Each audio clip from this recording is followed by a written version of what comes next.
IP, IP, IP, IP, IP, IP, IP, IP. Welcome to IP series, home to all things IP related, where I give you the stories, tips, and implications to business and creative decision concerning your intangible assets with real life case study. I am your host, Rita Anri Chinda. Subscribe and turn on your notification so you don't miss an episode. Cheers, guys.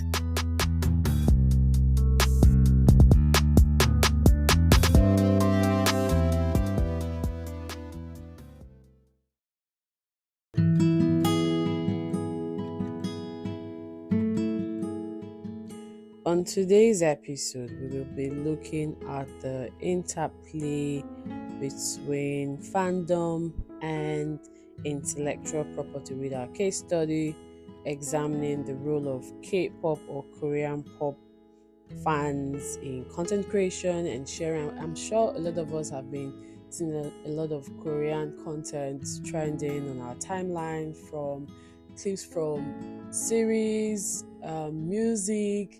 I think the current one that's buzzing now is the My Demon challenge, especially with regards to the costuming of Duduhei, who is like the lead character.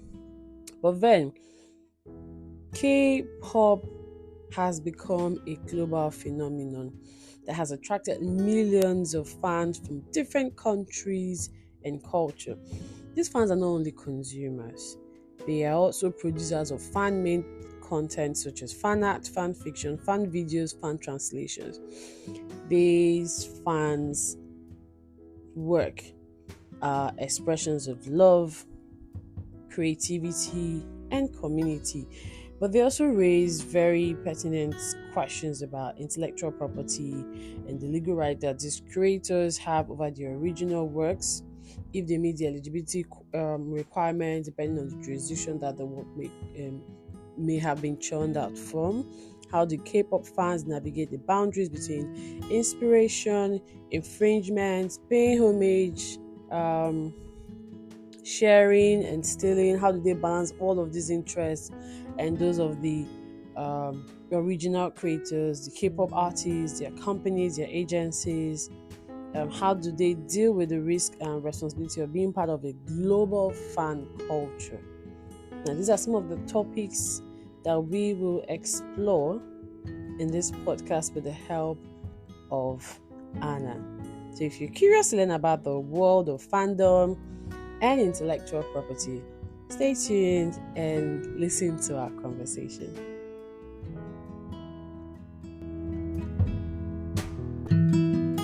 Following you for a bit, and I see how passionate you are about K-pop and the fusion of it. So I wanted to come and talk about it on my podcast and get to give my listeners more insight into this, because I'm based in Nigeria.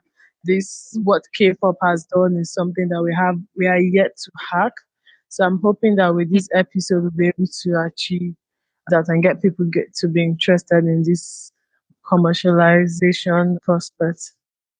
Yeah, thank you. I mean, pleasure is all mine. I this is a topic that I'm very passionate about, so it would be very nice. Anna to IP series.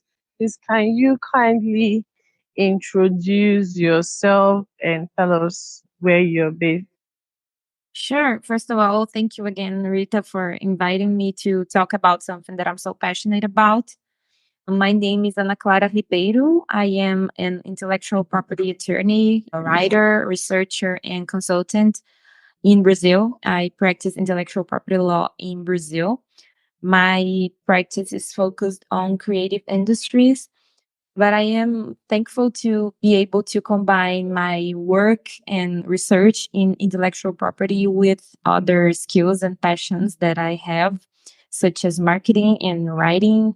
Recently, I started researching IP strategies in the music industry with a focus on K-pop and fandom. I really like K-pop. I write about K-pop for international music outlets for about 7 years. So basically, my work revolves around providing legal and consultancy services for companies in the field of music, marketing, and entertainment. And writing about music, writing about what I find in my research about cultural trends, consumer trends, and how they reflect in marketing and IP practices. Fantastic. It's a pleasure speaking to you. And I didn't know you were based in Brazil. I thought you were based in the US. But I'm happy Yes, speaking. I am. Okay, then. So my first question to you today would be, what is fandom and how does it relate to intellectual property? Okay, so fandom is a general word that we use to describe communities of fans. We can also call these communities fan bases, or better yet, call them by their names because a fan base usually has its own name. Like the Harry Potter Mm-hmm. fans are Potterheads, BTS fans are Army, Taylor Swift fans are Swifties, and so it goes. But when we say fandom, we're referring to this culture of creating a community around one common interest, generally in entertainment, that is, music, movies, comics, books, games, sports. And the reason fandom is a topic of interest for intellectual property is that fans engage with IPs all the time. The very act of joining a fan, becoming a fan, starts with interacting with E. Like when you watch a movie, when you listen to a song, when you learn a lyric, when you buy a song digitally, and it doesn't stop there. A fan may want to engage with that IP in many other ways, not only by consuming the products, but even in more in active ways, in creative ways, like when a fan creates a new intellectual property inspired by the person or the work of art or entertainment that they are fan of. Interesting. So I know you mentioned Taylor Swift. I love Taylor Swift, so I'll say I am a Oh, Swiftie. nice. Are Don't you know much nice? about Cool. don't know much about BTS, but they've been all over the social media. I don't know, there's just something fascinating about armies. But how do fans now create and consume and share content based on their favorite stories, characters, basically just build around a world idol per se? Yeah, fans have many ways of creating and interacting with work and content from their favorite people, their favorite things, such as creating fan art, writing fan fiction, wearing costumes from their favorite fictional characters, which you call cosplay, making fan edits like videos and remixes and musical remixes, and even creating items, products to wear, to sell, to decorate their rooms, creating fan projects for community engagement or even for promotions. Nowadays, we have fans developing their own marketing strategies to promote their idols. So that is a major motivation for fans to create and share content too. The possibilities Hmm. are endless. It all comes from a desire to engage with what you like, the person that you're a fan of, and fans can get very creative when they want to do that. So I think one time I was scrolling on a Marvel movie trailer. So it was basically about Iron Man's daughter. She's now an adult and wants to take after. So I went to the comment section looking for all the platforms to say, oh, that should do something about it. And I was amazed and also, intrigued at how fans can basically just be also creative in their own world. So in all of this conversation, what would you now say are the benefits challenge engaging with fandom as a business person? Fans are, I would say, fans are very strong presence online and in social media. So I can see why brands may want to tap into this audience. And there are indeed many successful cases of brands engaging with fandom, be it through collaborating with artists and developing special products or having social media strategies aimed at fandom. But there has to be a natural connection between that community or the artist or the thing that you're a fan of, what you do. Otherwise, it's just gonna look like you're trying to desperately to insert yourself in a conversation that you don't belong to, and that's gonna cause rejection. I wrote an article in 2018 called "When Brands and Stands Meet: How Brands Can Be Successful on Stan Twitter," and I Okay. emphasize the importance of how important it is to choose well the fandom that you want to interact with and understanding that fandom culture before connecting with it. So understanding what the culture is about, do those values, that message align with your brand? Is that audience right for you? because every community, every fandom has its own culture, has its own way of being, its own demographic as well. So I can say the biggest benefit for a brand when there's a good opportunity to connect with a fandom is that you gain passionate audience that is more likely to consume your brand and continue to elevate your digital presence. For another side, I would say that the challenge is exactly identifying these opportunities and using them in a way that will add something to your brand rather than just getting one random viral moment or being rejected by the audience in the process of trying to get that, which is worse. From another perspective, if you're talking about building and maintaining your own fan base as a creator, that's not easy either. It can take a lot of work to build a community of people who support your work and are ready to support you whenever you put out new work. Keeping it is even harder because it requires continuous effort. And so it's about identifying or creating new opportunities to enhance your connection with the fans in a way that is good for your brand, but also feels natural to that relationship, because it is a form of relationship, right, between fan and idol. So I would say that the biggest challenge for a creator to engage with their fans is nurturing this bond that is so strictly emotional. It can be very personal, but is also a business. So it's a very delicate balancing knowing what your fans want, giving them what they want, getting money with that, but not taking advantage of how your fans feel, not making them feel like their loyalty is being exploited, right? Okay. So I used to think that with the digital age, I mean, with social media platform, it will be easier for creators to actually, build their fan base. But I see that a lot of work has to go into all of this. And with that, how would you then say, how can creatives use fandom culture to grow their audience, generate income, build loyalty in the digital era? And also in relation to due diligence, especially when fans are trying so hard not to pass off, but then it might end up becoming like a big IP issue at the end of the day. Yeah, when we say fandom culture, when we say fan or fandom instead of consumer or buyer audience, we're talking about something that's deeper than just commerce, right? It's about having consumers who are also interested in you as a person. They connect with your art and your content on a personal level. They become interested in keeping up with the things you do, and they may want to mean something to you just like you mean to them. That's why having a loyal fan base is the dream for pretty much every creator, because that's what's going to let them continue to put out work that they love to do, right? So as a creator who wants to build a community of fans rather than just buyers, you need to build a very distinctive and authentic brand for yourself. You gotta really provide a unique experience that will resonate with people with a similar vibe. I can't really find a better word than that. Each artist and each film has their own vibe. And when it comes to to business, to grow an audience and sources of income from that, you may need to make organic efforts, but also have some strategy, right? It requires understanding who your audience is, where are they. It is a very recent phenomenon that artists get to know their fans and even gather and own data about these fans instead of just interacting with them randomly as if they're like a faceless, homogeneous crowd. So once you know who your fans are, you're able to develop better products and strategies to interact with them and strengthen your connection with them, and make sure you're making the right choices when it comes to everything from channels to distribution to pricing to IP and everything else.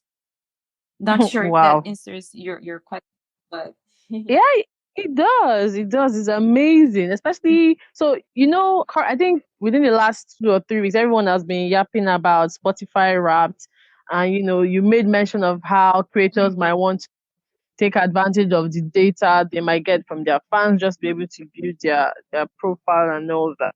But in all of these conversations, where do you see what are like the legal and ethical issues that arise from fandom and intellectual property? great question.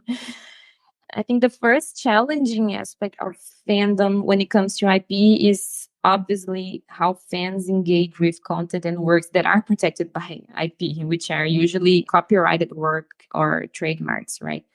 So for any use of a work that is protected by IP, you need to have permission from the rights holders. And that doesn't always happen when a fan wants to use a song or a video or a photo, right? So Mhm. some uses may fall under the concept of fair use. And in this case, it would not be considered an infringement of copyrights. But whether something constitutes fair use or not can be highly subjective, and understandings may change depending on the laws of each place, and Mm. especially when there's money involved. So it's one thing when a fan creates, let's say, a new version of a song of the artist they like and they just share with other fans in a private space. But it's a different thing when they upload this track to a streaming platform, for example, and monetizes it. In this case, it would hardly Mm. be possible to defend that use as fair use, right? So, Yeah. and when we're talking about names or the image of a person, there's another legal issue involved, which are personality rights or publicity rights, which is not IP per se, legally speaking, but it's also a type of use that requires authorization. So there are all of these things involved that it's not always taken in consideration in practice when people are interacting online. But yeah, legally speaking, that's it. You always need authorization to use those works, those contents. Fantastic. So it kind of reminds me, I don't know if you came across the SpongeBob case last year, where some fans of the creator or the writer of SpongeBob decided to create like a whole new movie, and the distribution companies were not having it, and they had to do like a takedown notice on YouTube. It was a big issue. People started questioning and saying a lot of things on social media. But you then protect your rights and respect the rights of others, especially when creating and using fan content. Yeah, I'd say there are two layers of IP that we can talk about when it comes to work created by fans that use this IP protected work. First, the IP rights for that original work, right? For that name, that song, that movie, that book that you're engaging with. So if you're using clips of your idol to make a new video, you're using material that is protected by copyrights. If you're using your idol's name in your fan business, you may be using a name that is registered as a trademark. So, will it always end up badly? I don't know. There's no way to say that. It will all depend on if and how the rights holders will take any action. So, of course, each case is unique.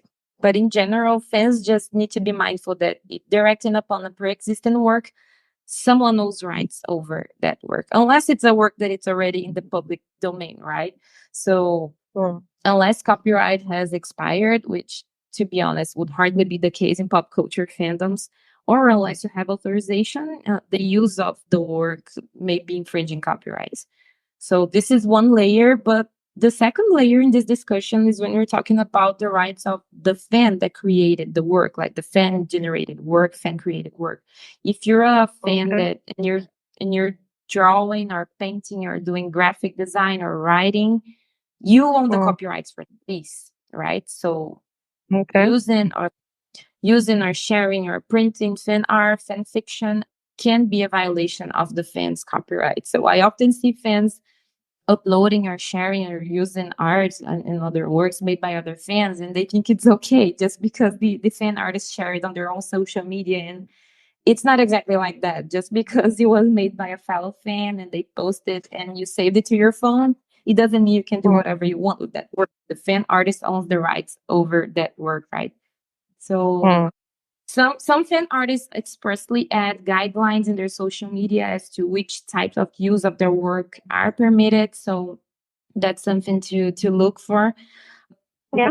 In general, when it comes to fans sharing or using works or content made by other fans, it is always recommended to make sure you are respecting the rights of that creator. I would say this is both an IP rule and a community ethical rule for any fandom to stay a healthy place and enjoyable space for everyone. Okay. So I think Star Wars also have like a fan guide for anyone that wants to create a Star Wars fan whatever. And I think I kind of appreciate fan artwork, especially when it Uh-huh. comes to Yes. movie. There was one that was trending about when I think Into the Web, the anime, couple of months ago or last year, I can't remember now, but I kind of saved some on my phone anyway, private use, fair use, fair dealing. would protect me there. But is there like a model that creatives can follow to this conversation of fandom and fan works and intellectual property? Well, nowadays we see artists and companies with a more open-minded approach to fandom business. I often consult for startups and companies whose business models are created around fandom or solutions for artists and fans. But I wouldn't say that there is a proven standard business model to follow. Much of what's being done is very experimental. The discussions regarding fan relationship management and fandom as a business are somewhat recent as well. So much of what's being done is just people trying and experimenting. And many companies have already found successful ways to nurture and monetize fandoms in certain places or niches, but it does not necessarily work for others that have different features because fandom is also about culture and each culture is different. And this is not the only challenge, I'd say. There are many other challenges to designing a business model to engage with fandoms, including from marketing to user experience to management of data and information, like we said. But mainly, I think it, if you operationalize it too much, if you approach this as formula that can be replicated with fandom, then you will take away from all the things that make a place, right?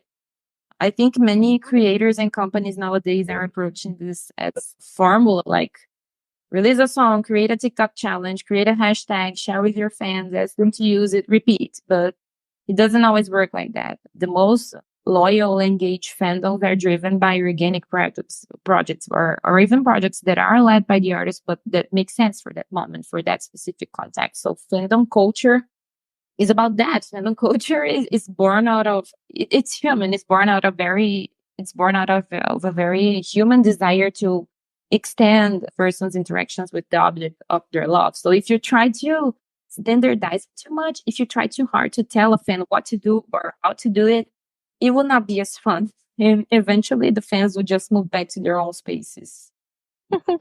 Kind of reminds me of what is happening within the AI industry and copyright works and authors. Well, But how do K-pop fans? I mean, now we're getting into K-pop. How do K-pop fans express their love and support for their favorite artists and groups? I mean, when you watch a couple of South Korean series, you feel what the fans feel, and then you start to imagining it happening in real life. So, what is it like for K-pop fans to express their love and support for their favorite artists and groups, and creators? K-pop. Wow, I love talking about K-pop. So first, I'm not sure if an introduction is needed, but just a brief introduction. K-pop is a package of music performances and visuals and content. So it's not just music; it's a combo, right? It's made Yeah. in South Korea. The music is sung mostly in Korean, although it also Mm. features English lyrics. I like to call K-pop an industry rather than a genre because it does have an industrial aspect to it, and it has its own culture, its own peculiar traits compared to other pop music industries around the world. So K-pop is not a genre in the sense of having an aesthetic framework such as genres like rap or rock.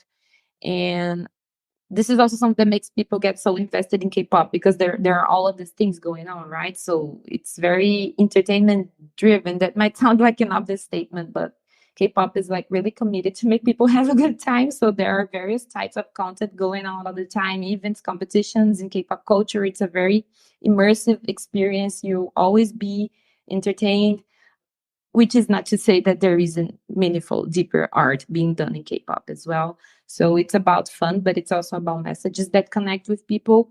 And like many other music fans, pop fans, K-pop fans express their love and support through their engagement on social media. Social media is very, very important for K-pop nowadays.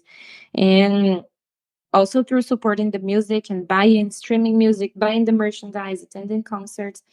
But yeah, K-pop culture also has its own traditions. Let's put it like that, like its own ways for fans to support the K-pop idols, things that are very peculiar to K-pop culture, such as fan chants, which is fans singing in between the song lyrics. They have special chants to special words from the lyric, or they just chant the K-pop group's name across the songs.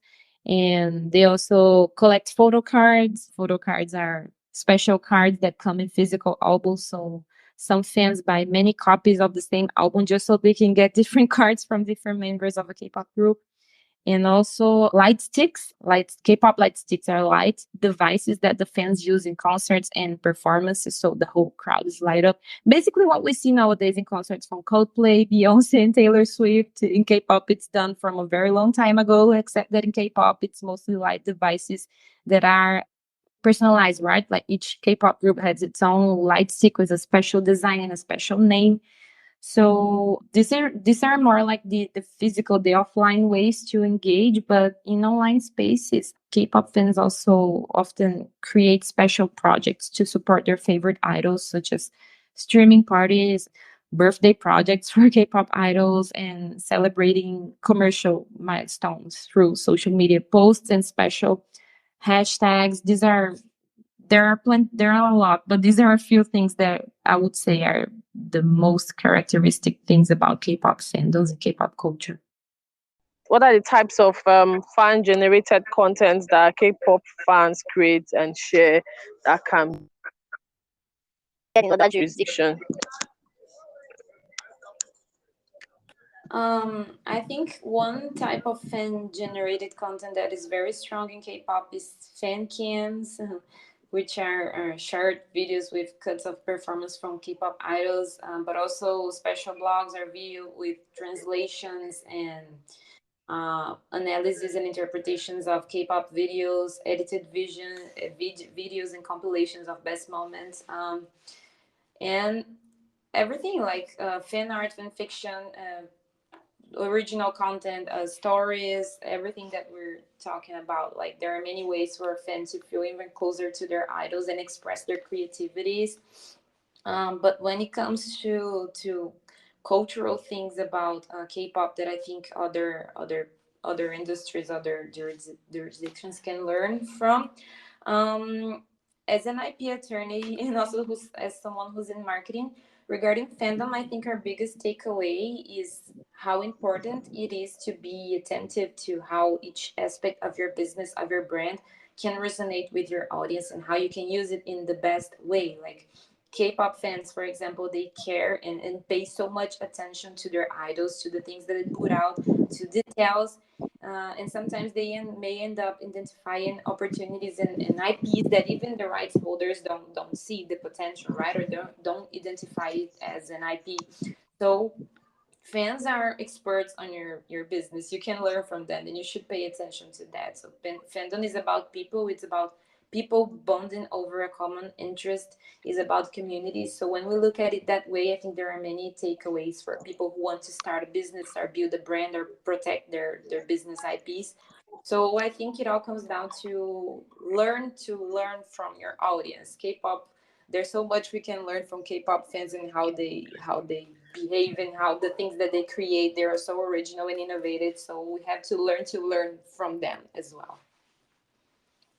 K-pop fans create a lot of content. They share a lot of content inspired by their favorite K-pop idols and songs.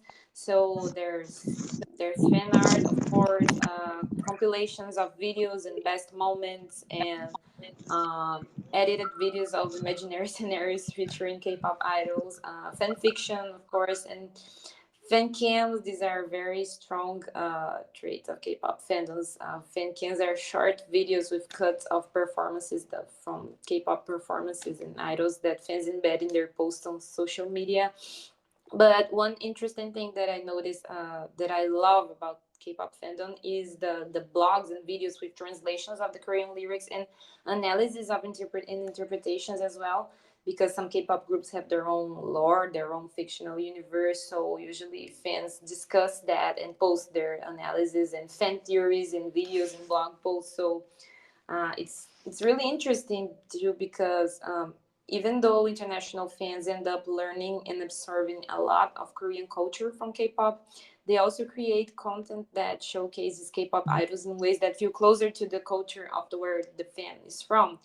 For example, you can use a video of an artist dancing and you change the background music for a song from your country in your language, so it makes it look like the artist is dancing to the music of your country. So it's a very funny way, very interesting way for fans to feel even closer to their idols. Main types of fan-generated content that K-pop fans create and share, such as fan fiction, fan arts, fan videos, and fan translation. Especially now, we have a lot of user-generated content being shared online. Yeah, it's all of that you said and more. I think one type of fan generated content that is very strong in K-pop is fan cams, right? Which are little short videos with cuts of performances from K-pop idols, and then fans embed these videos in their posts on social media. But there are many other type of content like blogs or videos with translations and analysis and interpretations, because some K-pop groups have their own lore, their own fictional universe. So there's room for a lot of discussion and interpretation, and that's a source of content as well. And many types of videos and compilations, best moment compilations. It's really interesting because even though international fans learn and observe a lot of Korean culture from K-pop, they also use content to make bring these idols closer to their own cultures as well. So they create contents that showcase these K-pop idols in ways that are similar to their culture, like their music, their dances. It's like a way for the fan to feel even closer to their idol. It's really fun. So there's room for a lot of creativity in this regard and lots of content. Okay, fantastic. Thank you for sharing that. I don't know. Do you watch like K dramas? Do you watch K dramas? Yes, a bit. Yes. So there's this one that is currently trending, which is My Demon. I know I've seen a lot Mhm. of user-generated content around to do his dressing, specifically the lead actress, basically. So I guess that's part of fan-generated works that you were talking about. Or Yeah. available platforms that can be used to generate ideas or collaborate with other fans and also be able to distribute this content. Most of what happens in K-pop spaces takes place on social media or in apps that allow for a more private community chat, such as Discord, for example. Um, it can also happen that the artist and their company have their own app, their own social media, but it's less common, but it's interesting as well. But if you want to know if there is one particular online place where all fandoms gather, the answer is there are many places and channels for that to happen, and it all happens quite organically. Not in K-pop, but one interesting example that we have from this Brazilian singer, Anitta. Their fans created their own app for fans to connect between themselves, right? So there are many possibilities here. There is not one single place, but sometimes the fans might want to have their own particular place and create that. So that happens. Well, very interesting. Kind of like a digital networking platform for the Yes. fans. Uh-huh. So, say are the intellectual property rights and issues that K-pop fans need to be aware of and also respect when creating um, and using fan content. I could say that K-pop fans have to worry no more or less than any other music fan when it comes to using works that are protected by IP. But Okay. maybe I can't really say that, because one thing that is different in K-pop is that some K-pop companies have a very tough and strict policy towards IP infringement. They take it very seriously. So your content may be taken down if it features elements that are protected by IP, such as videos or music. But other than that, it's just the same general rule, which is unless it's in the public domain, which could not be the case for K-pop content, or unless it is fair use, you need authorization to use a work protected by copyrights or even trademarks or other IPs. These are the main challenges. Okay, so authorization from the agency and the IP owners. Yeah, the right Um, holders of the okay then. So how can one deal with any legal or ethical challenges that comes with using original works or images and names of K-pop artists? And pop is a very fan oriented industry, and it's complicated when a company in an industry like that has to take action against a fan. But like I said, IP is a very serious topic in K-pop. They take it very seriously, and K-pop companies will use different tactics to prevent IP infringement or to deal with that once it is done. So I don't know of any case of a K-pop company suing a fan or taking any big serious action against a fan. The company will take action against third parties who use K-pop groups' names, photos, and content, because many people do that, right? Many companies sell products that are not licensed. They create products using a K-pop idol's name or image to target their fans. And more than just IP infringement, this can also constitute what we call unfair competition, right? Or parasitism. So, in order to stop malicious people from doing that, the rights holders of the IP may take it to court, right? And it's worth noting that some legal precedents in Korea regarding unfair competition and infringement of IP and publicity rights were set because of K-pop. So wow, K-pop is definitely moving forward discussions around these issues in Korea. interesting to see that K-pop is influencing a lot of precedents when it comes It to is. very insightful.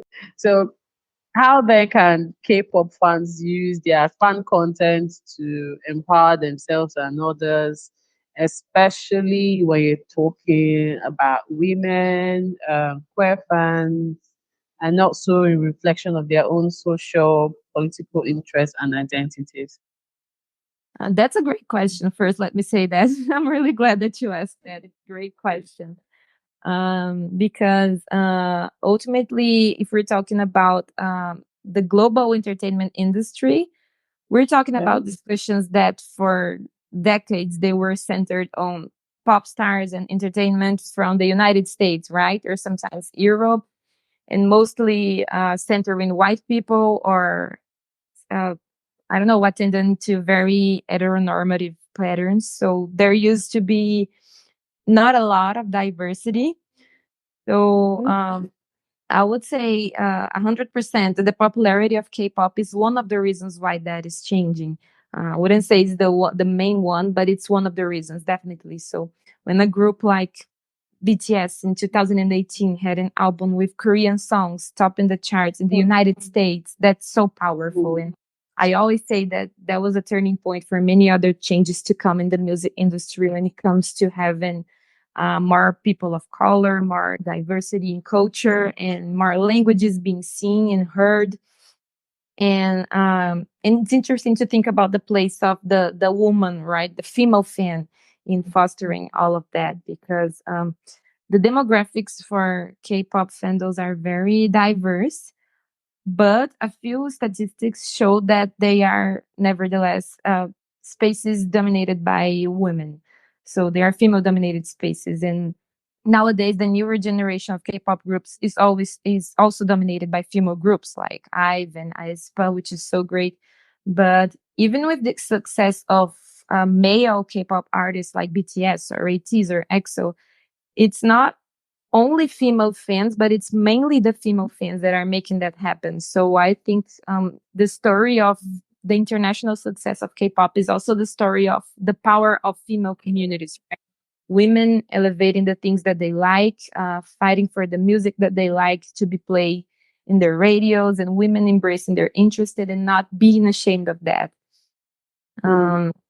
Because female fans in entertainment spaces are so frequently shamed and ridiculed for liking what they like, for being vocal about the thing that they like. And many K-pop female fans find in K-pop that safe space, that comfort, either if what they're seeking is just fun, or they just like K-pop because it makes them feel good, feel accepted or understood. And you said the queer fans, so it's similar for queer fans as well, non-binary fans, black fans, neurodivergent fans, and many others that may find it hard to feel included in society. So K-pop may be a safe space for these people.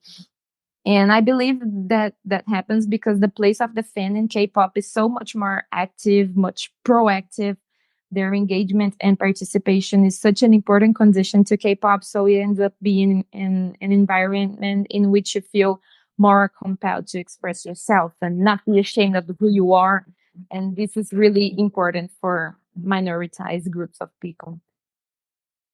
Oh, very insightful. So when you were, sharing your insight, it kind of reminded me of, I think it's called My Private Life, where she was so into a K-pop fan, and it was a K-pop fan and heading one of these groups, and it, most of the group members were females. So you can count the number of guys who go out to show their love and admiration for male K-pop artists out there.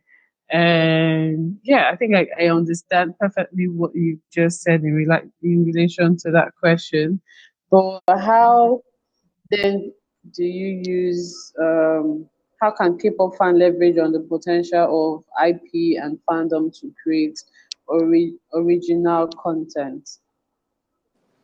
I think the biggest way in which fans add value to intellectual property in K-pop is by how much they appreciate and respect the efforts of all the creatives and all the performers involved.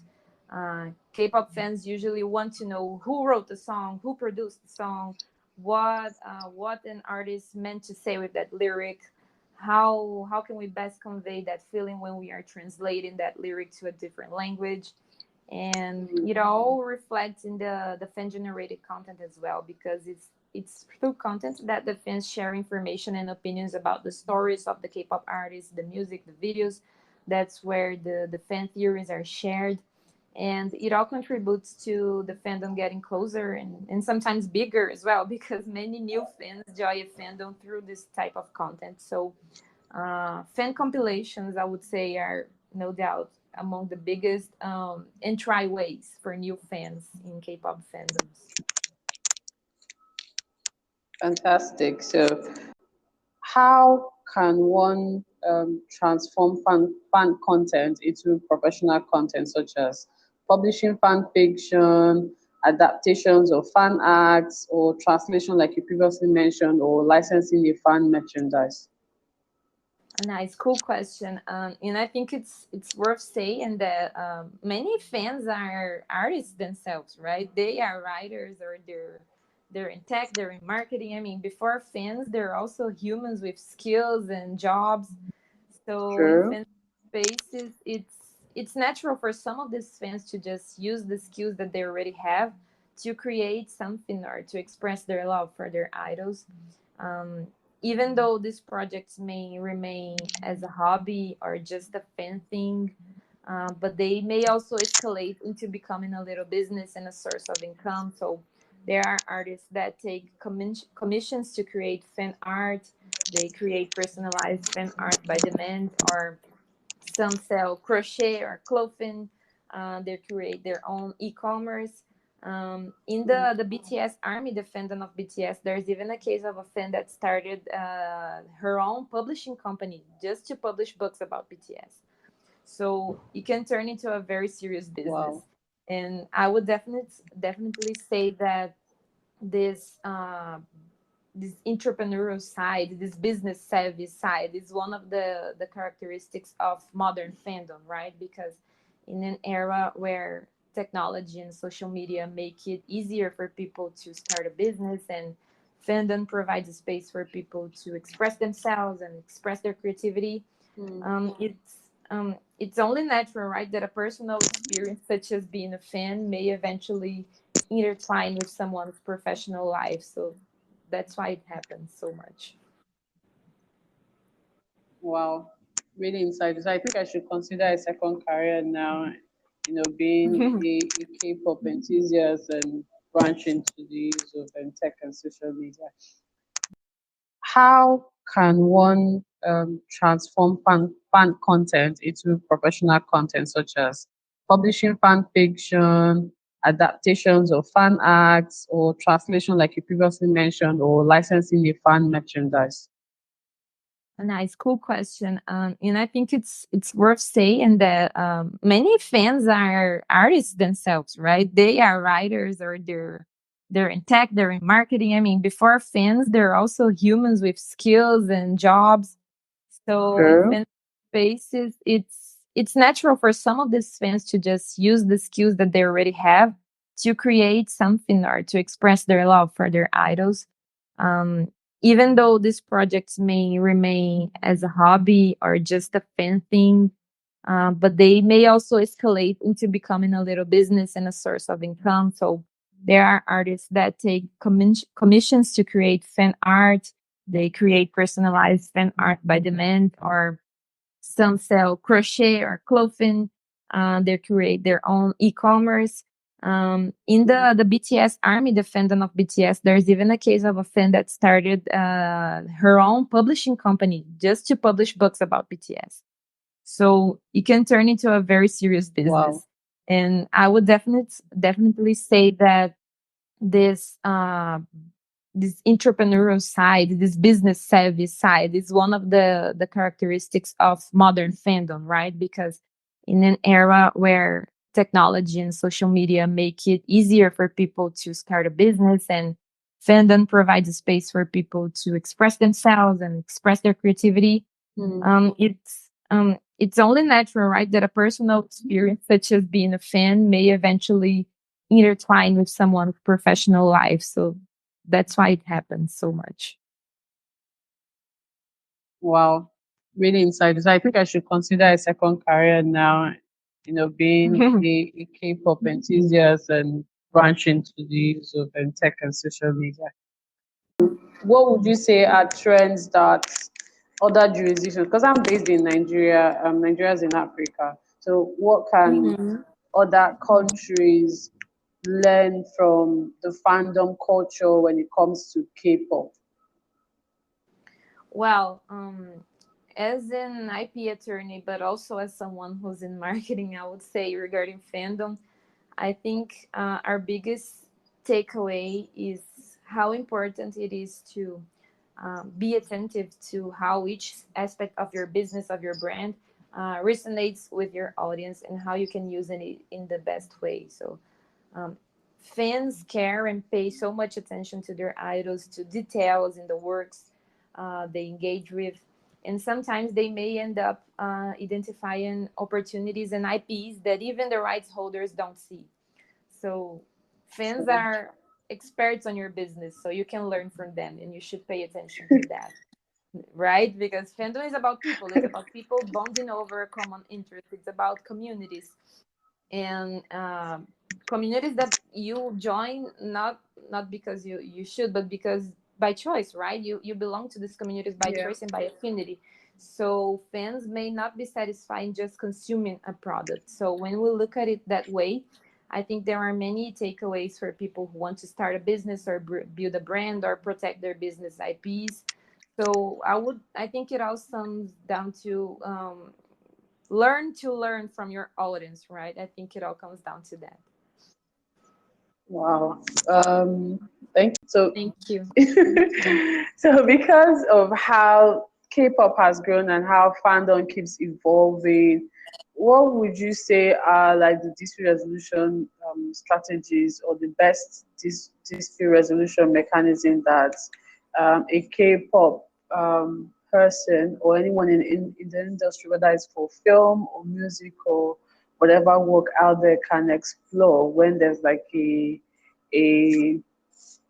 let's say when a boundary has exceeded, when a fan decides to encroach into the space of the K-pop involved.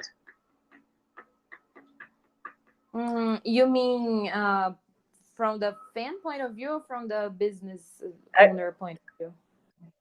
I would say both. So from the fan point of view and then the business angle. I think more on the business angle than the fan angle.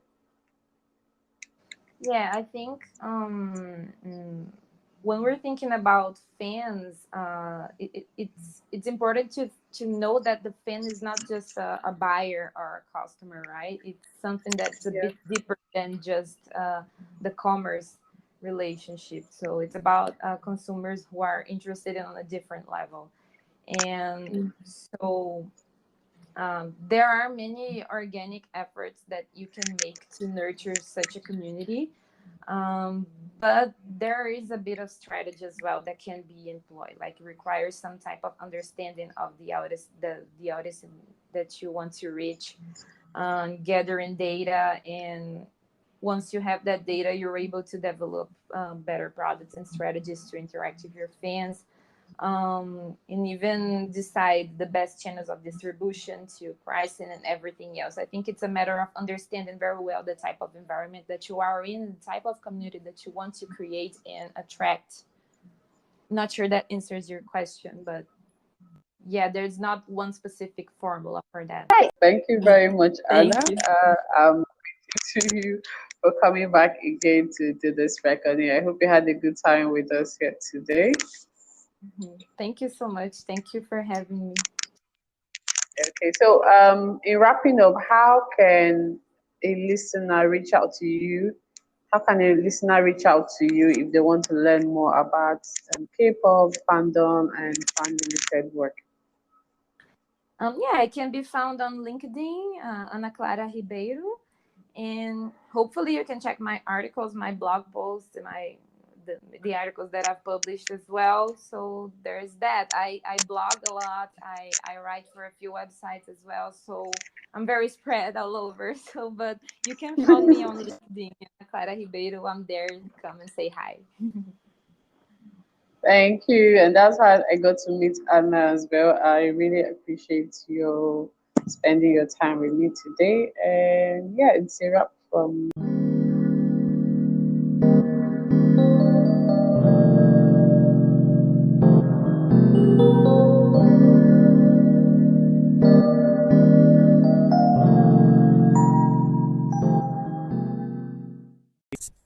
I believe at the end of listening to this episode, you will agree with me that fandoms are not just passive consumers of music and media. They are active participants who create and share various types of contents such as fan art, fan fiction, fan videos, fan edits, fan translation, and many more. Now, the most interesting thing is these are inspired by or based on original works of K-pop artists and agency. And like Anna has explained in this episode, I hope that we've all learned a thing of two. If you have any comments, question, or feedback, feel free to reach out to either myself or Anna on on our social media channel. And if you're a creative currently listening to me, this is the right time to tap into the fandom culture. I am your host, Rita Anrichinda. I will see you next time. Bye for now.